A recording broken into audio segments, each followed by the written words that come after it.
Ciao a tutti ragazzi, sono Sara Kitesurfista, sono qui dalla Furgo oggi dal fronte spot e infatti sono qui dove lavoro all'Arte da Tarifa. Ci sono delle ondazze da paura e sto giustamente aspettando che cali un po' il vento per andare a fare surf. Dunque oggi vorrei parlare a tutti quegli istruttori che mi chiedono, istruttori di kitesurf o wingfoil, quindi mi rivolgo a voi in particolar modo e rispondo a questa domanda che mi fate in molti, ma Sara, mi daresti qualche consiglio per scegliere il prossimo centro kite o wingfoil o windsurf dove andare ad insegnare? Come già sapete ho fatto l'istruttrice di kite per anni e ho girato un sacco di spot. Diciamo che ho avuto un sacco di esperienza in merito a centri. Le mie scelte per dove andare a insegnare ogni volta la stagione successiva sono sempre state fatte pressoché a caso, devo dire, e anche perché non ho mai trovato info utili sul tema nel passato. Semplicemente io mi basavo un po' su amici conoscenti e soprattutto sullo spot dove volevo realmente andare a visitare, a lavorare, a vivere. Com'è poi la vita da istruttore di kitesurf in generale? Come alcuni di voi lo sanno, è fantastica ma alquanto instabile. Ovviamente divertentissima. Ma ecco qui la lista delle 10 cose da controllare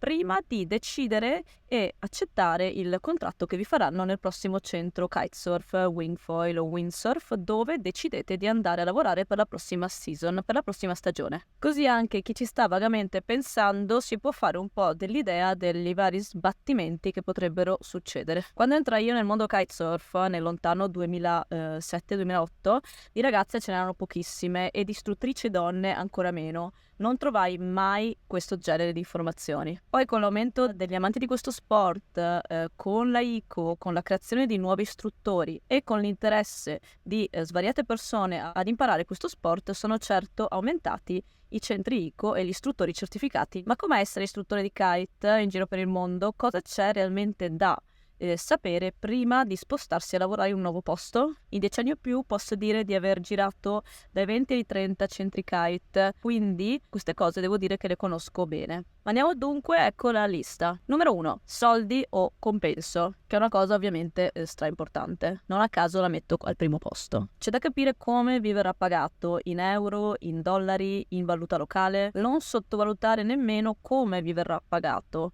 Spesso fare bonifici internazionali ha anche delle commissioni piuttosto alte. Già ad oggi non si prende moltissimo, è bene fare attenzione a queste cose. Meglio parlarne prima senza timori, anche per far vedere che si è abbastanza professionali, tra l'altro. Io vi consiglio di farvi pagare in parte in valuta locale, se siete fuori Europa ovviamente, per far fronte alle spese di sempre, tipo la spesa, le birrette, le ricariche telefoniche, e il restante, che potrebbe essere un buon 80%, via bonifico internazionale o Revolut o altri modi. Sempre occhio alle tasse ovviamente, quello che c'è da dichiarare in caso si vada oltre a certi limiti all'anno in Italia. Vi consiglio anche di farvi pagare ogni mese, mettetelo bene per iscritto all'inizio.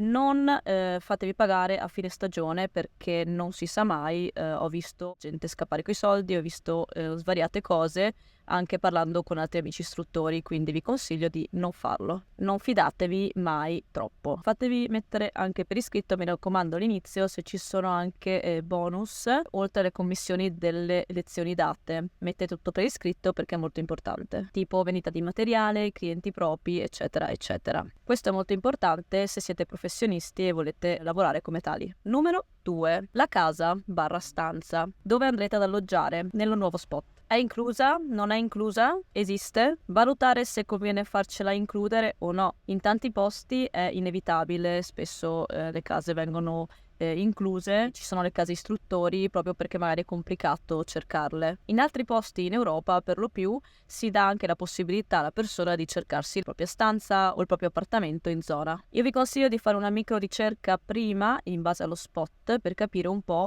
i costi a cui andate incontro, altrimenti vi conviene quasi farvela includere. Se vi includono la casa, ovviamente siete vincolati a quel centro, non è che potete fare i freelance. Se invece magari vi dovete trovare la propria stanza, potete anche fare freelance per altre scuole. ma questo è sempre ben capirlo prima. Ovviamente se la casa è inclusa, vi consiglio vivamente di farvi mandare foto e location. Spesso è capitato che la casa fosse quasi fatiscente e soprattutto mega distante dallo spot. Due palle, incredibile. Se andate in Africa o posti un po' pericolosi, se siete donne soprattutto, vi consiglio anche di capire se è safe camminare solamente dalla casa al centro kite, se ci sono delle guardie o cose di questo tipo, perché anche quello è molto importante. E capire è che ci sia per iscritto se la casa c'è, se la stanza è ovviamente individuale solo per voi o è da condividere. Anche questo, mi raccomando, controllatelo sempre prima per evitare sorprese. Numero 3. Mezzi di trasporto. Soprattutto se lo spot è irraggiungibile a piedi, chiedere sempre prima se dalla casa o dalla città ci siano mezzi di trasporto per raggiungere lo spot o il centro kite. Questo può essere scontato, ma potrebbe essere un grande sbattimento nel caso in cui dobbiate comprarvi il mezzo, che sono quindi soldi e anche burocraticamente un po' sbatti. Spesso infatti i centri danno anche le biciclette, la furgo, lo scooter, c'è da capire e chiedere prima. Meglio non quando siete lì direttamente. Alcune scuole danno anche a disposizione il van o la macchina della scuola per gli istruttori. Ovviamente c'è da averne cura. Se non ci fossero, informatevi bene sulle distanze, che non dobbiate fare 45 minuti di camminata per arrivare allo spot, magari con l'attrezzatura in spalla, che sarebbe abbastanza difficile poi per affrontare 6 o 7 ore di lavoro. Numero 4. Permesso di lavoro. Stra importante, accertatevi sempre di stare a lavorare legalmente in qualunque paese andiate. Non credete a quelli che vi diranno ma no, non importa, lascia perdere. No, perché alla fine poi vi mangiate voi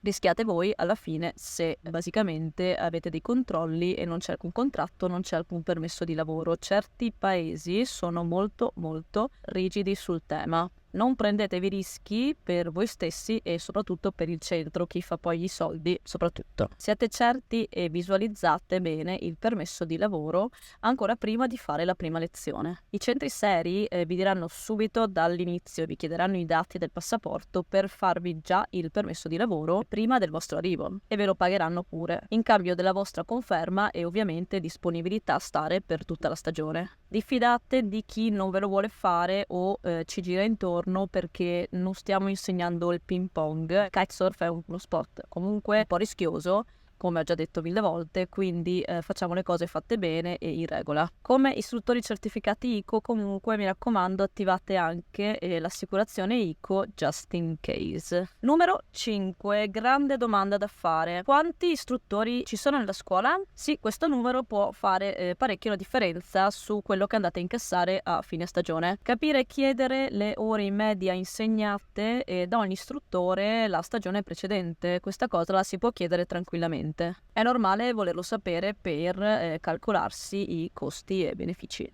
Se ovviamente noti che ci sono un botto di istruttori e le ore insegnate al mese o settimana sono poche, non va bene. Magari c'è poco vento, ci sono troppi istruttori, ci sono pochi clienti. 1000 potrebbero essere le ragioni, però è bene saperlo prima, ecco, tutto lì. Numero 6, importante, il brand utilizzato e lo stato del materiale utilizzato per le lezioni. Il materiale, l'attrezzatura si cambia ogni anno o no?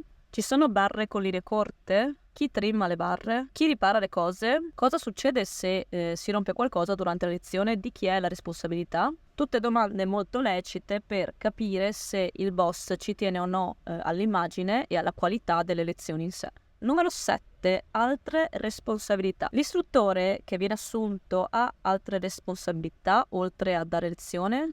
È obbligato a stare lì tutto il tempo o no? Viene chiamato solo quando ci sono clienti? Devo anche riparare o fare altri lavoretti? È molto importante sapere prima questa cosa per evitare spiacevoli sorprese all'arrivo. Spesso, se viene accettato un salario fisso, uno stipendio fisso, ci sono certo delle responsabilità, magari dovete stare tutto il tempo lì, anche se non c'è vento, anche se non ci sono clienti, cosa che è un po' uno sbattimento forse, però in cambio c'è il salario fisso, quindi siete più tranquilli. In ogni caso è bene accordarlo prima e deciderlo prima. Certificazioni ICO. Capire bene dall'inizio se si deve certificare gli alunni con i propri crediti o se il centro mette a disposizione degli istruttori i propri crediti. quindi almeno ci risparmiamo i soldi dei crediti ICO. 9. Uso del materiale. Mi devo portare il mio materiale o la scuola mette a disposizione l'uso del materiale di kitesurf, wingfoil, windsurf, qualsiasi cosa anche per gli istruttori? Ovviamente per fare kite e wing durante il tempo libero, si intende. E anche che succede se lo rompo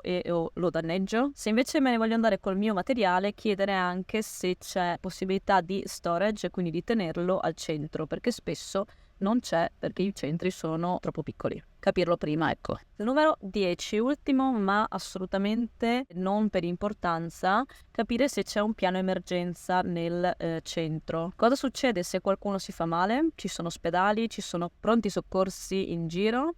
Questa cosa è importante soprattutto in centri posti super remoti. Devo essere sincera, io per tanto tempo non l'ho mai chiesta e al momento della necessità è stato tutto un delirio, quindi è bene saperlo prima. Che sia per te o per i tuoi alunni è bene sapere cosa e come si procede in caso di emergenza, che non si sa mai. Spero che queste info vi siano utili per trovare il prossimo spot, il prossimo lavoro, il prossimo centro kite in giro per il mondo. Magari le avessi avute all'epoca, devo essere sincera, mi sono trovata in situazioni veramente paranormali che non ho visto neanche a dire, però tutto è servito per imparare, quindi come sempre siamo sopravvissuti lo stesso. Vi saluto qui da Tarifa, dalla Furgo. Adesso vi faccio vedere un po' come sono le onde. Ciao, a breve vado in acqua.